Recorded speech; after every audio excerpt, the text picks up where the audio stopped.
Les rideaux sont tombés sur la 6e session extraordinaire de la conférence des États des chefs du gouvernement de la CEAC qui s'inscrit dans les cadres du Conseil de paix et de sécurité de l'Afrique centrale, COPAX en sigle, consacré exclusivement à la situation de la crise humanitaire qui prévaut en Afrique centrale. À cette 6e session extraordinaire, le ministre de l'intégration régionale, Didier Manzenga, a représenté le chef de l'État, Félix-Antoine Tshisekedi Tshilombo. Dans la suite de la délégation, la ministre des Affaires sociales, Action humanitaire et solidarité nationale, Nathalie Aziza Mounana, a sollicité à la communauté l'ouverture d'un corridor humanitaire. C'est une victoire pour les plaidoyers de la République démocratique du Congo qui s'est matérialisée. Dans les communiqués finaux sanctionnant les travaux de cette 6e session extraordinaire, le chef d'État et du gouvernement ont demandé aux forces de défense rwandaises qui soutiennent l'M23 à se retirer de toutes les positions occupées illégalement sur le sol congolais. Condamnons fermement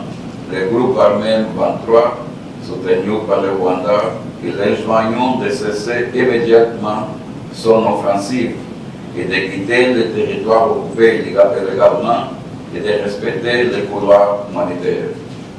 Condamnons l'activisme des groupes armés,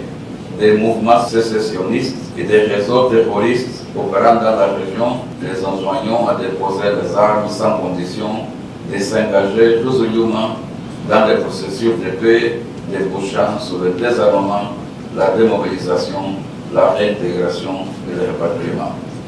Appelons au retrait immédiat des forces de défense rwandaises du territoire congolais,